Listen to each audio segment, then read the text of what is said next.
اور دوسرا آپ صلی اللہ علیہ وسلم نے عالم بیداری میں سفر فرمایا، بیت اللہ سے بیت المقدس، بیت المقدس سے آسمانوں تک اور سدرۃ المنتہا تک۔ اس پورے واقعے میں جو معراج کے جو واقعہ ہے عالم بیداری کا ہے، اس میں آپ صلی اللہ علیہ وسلم کی حضرت ابراہیم علیہ السلام سے بھی ملاقات ہوئی ہے، جو آپ صلی اللہ علیہ وسلم کے جد امجد ہیں، یعنی آپ صلی اللہ علیہ وسلم حضرت ابراہیم علیہ السلام کی اولاد میں سے ہیں۔ حضرت ابراہیم علیہ السلام سے 3 مرتبہ ملاقات ہوئی ہے اس ایک سفر میں، سفر معراج میں۔ ایک مرتبہ بیت المقدس میں، جہاں پہ اللہ تعالیٰ نے تمام انبیاء کو اکٹھا فرمایا اور رسول اللہ صلی اللہ علیہ وسلم کی امامت میں تمام انبیاء نے نماز پڑھی۔ دوسری مرتبہ بیت المعمور کے پاس، جہاں پر جو فرشتوں کا بیت اللہ ہے، فرشتوں کا کے سیدھ میں بالکل آسمانوں میں فرشتوں کے لیے اللہ کریم نے کعبہ بنایا ہے، جس کو بیت المعمور کہتے ہیں، اور فرشتے وہاں کا طواف کرتے ہیں۔ اس جگہ پر آپ صلی اللہ علیہ وسلم کی حضرت ابراہیم علیہ السلام سے ملاقات ہوئی۔ اور تیسری ملاقات آسمانوں میں ہوئی۔ اس ملاقات میں ابراہیم علیہ السلام نے حضور صلی اللہ علیہ وسلم کو 2 پیغامات دیے، اور وہ پیغام کہتی اسے ہیں کہ آگے پہنچاؤ۔ ایک ہے کہ میں آپ کو بات کروں، وہ بات آپ کے لیے ہے۔ پیغام اسے کہتے ہیں کہ جو ہوتی ہی دوسرے کے لیے، آگے پیغام پہنچانا۔ تو ابراہیم علیہ السلام نے آپ صلی اللہ علیہ وسلم کی امت کو، یعنی ہم اور آپ کو 2 پیغام بھیجے ہیں حضور صلی اللہ علیہ وسلم کے واسطے سے، اور عالم بیداری میں خواب بھی نہیں ہے۔ اس میں پہلا پیغام حضرت ابراہیم علیہ السلام کا یہ ہے، حضرت ابراہیم علیہ السلام نے حضور اکرم صلی اللہ علیہ وسلم سے فرمایا کہ اپنی امت کو میرا سلام کہنا۔ لہٰذا ہم پر لازم ہے کہ ہم حضرت ابراہیم علیہ السلام کے اس سلام کا جواب دیں۔ تو سب کہیں وعلیکم السلام ورحمۃ اللہ وبرکاتہ۔ یہ ہماری بڑی خوش قسمتی ہے کہ ابراہیم علیہ السلام نے حضور صلی اللہ علیہ وسلم کے واسطے سے ہمیں سلام بھیجا ہے، اور کسی امت کو یہ اعزاز حاصل نہیں ہے۔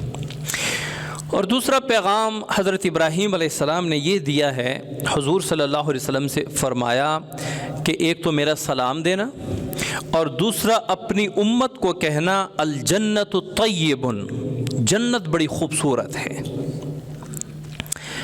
وما ہوا عذب، اور جنت کا جو پانی ہے وہ بڑا میٹھا ہے۔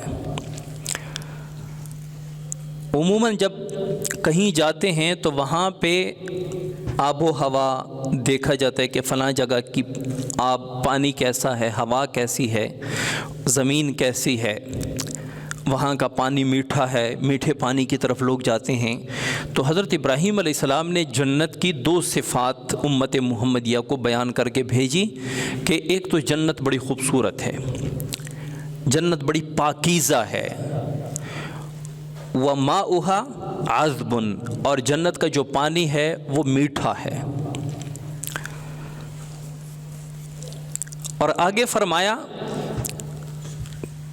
کہ جنت بڑی پاکیزہ ہے اور پانی بڑا میٹھا ہے، وہی قیعان، لیکن یہ چٹیل میدان ہے، بالکل صاف میدان ہے۔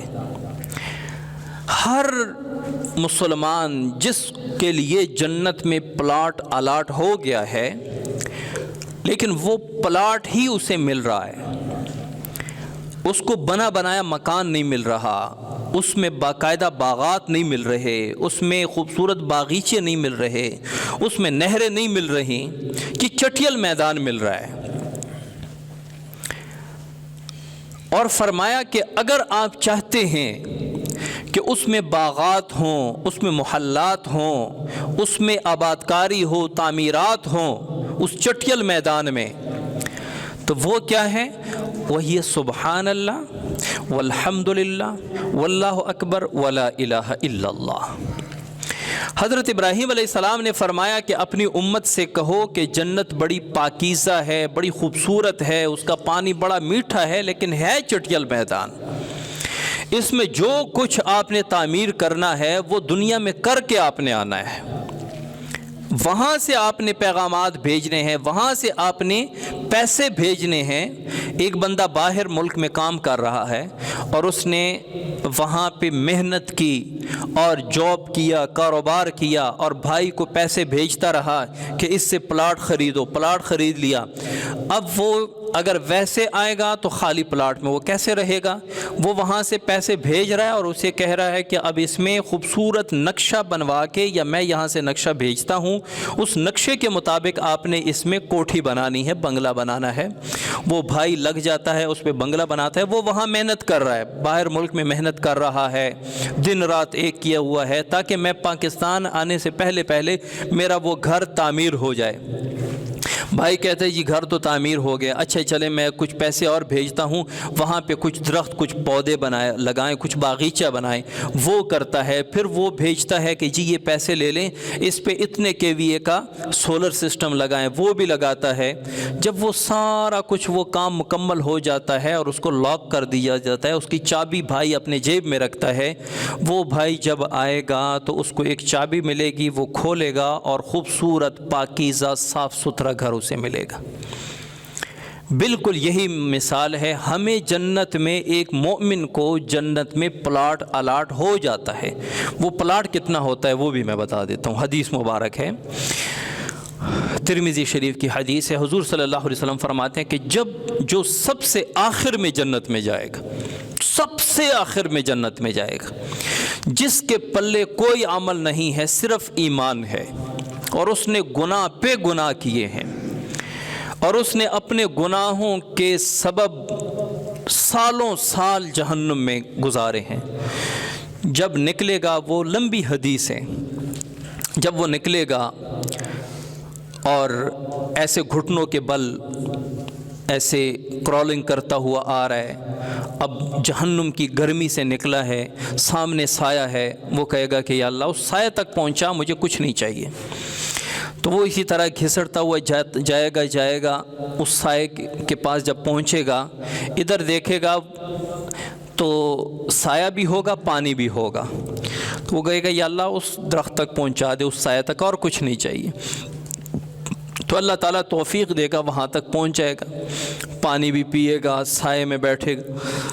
ایسے دیکھے گا جنت کی ایک کھڑکی کھلی ہوگی، وہ کہے گا کہ جنت کا بڑا نام سنا ہے، جنت کے بڑے نظارے سنے ہیں، جنت میں باغات ہوتی ہیں، محلات ہوتے ہیں، حور و غلمان ہوتے ہیں۔ تو وہ کہے گا کہ یا اللہ بس جنت کے یہ دروازے تک پہنچا، میں نے صرف دیکھنا ہے اندر، میں نے صرف اندر دیکھنا ہے۔ تو اللہ کریم اسے توفیق دے گا، وہ جا کے جنت کے دروازے تک پہنچ جائے گا۔ جب ایسے جنت کو دیکھے گا، جنت کے باغات کو، جنت کی ہواؤں کو، میٹھی ہوائیں، ٹھنڈی ہوائیں، کہیں گے یا اللہ اندر لے جا۔ تو اللہ کریم فرمائے گا جا اندر چلا جا۔ تو وہ اندر جائے گا، کہے گا یا اللہ یہاں جگہ نہیں ہے، سارے پلاٹ بک ہیں، ساری جگہ لوگوں کو الاٹ ہو گئی۔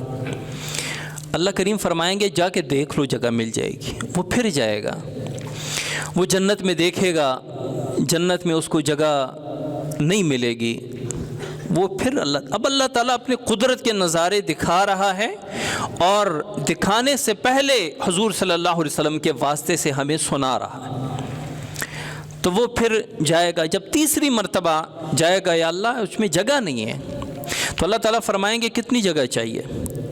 چل دنیا میں جتنی زمین تھی ٹوٹل دنیا کی، اتنا آپ کو دیا، اتنا آپ کو دیا، یعنی جتنی زمین تھی ٹوٹل اتنا صرف جنت میں آپ کو جگہ دی، اور یہ اس بندے کو مل رہی ہے جو سب سے آخر میں جنت میں جا رہا ہے۔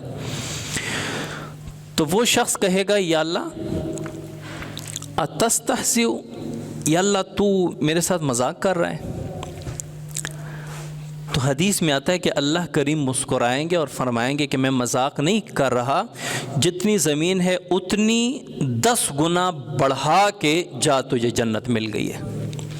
جتنی زمین ہے اس کی 10 گنا بڑھا کے اللہ کریم اس جنتی کو دے رہا ہے جو سب سے آخر میں جنت میں جا رہا ہے۔ تو حضرت ابراہیم علیہ السلام نے امت محمدیہ کو دو پیغام دیے. ایک، حضرت ابراہیم علیہ السلام نے حضور صلی اللہ علیہ وسلم کے واسطے سے سلام بھیجا ہے کہ اپنی امت کو میرا سلام کہنا ہے.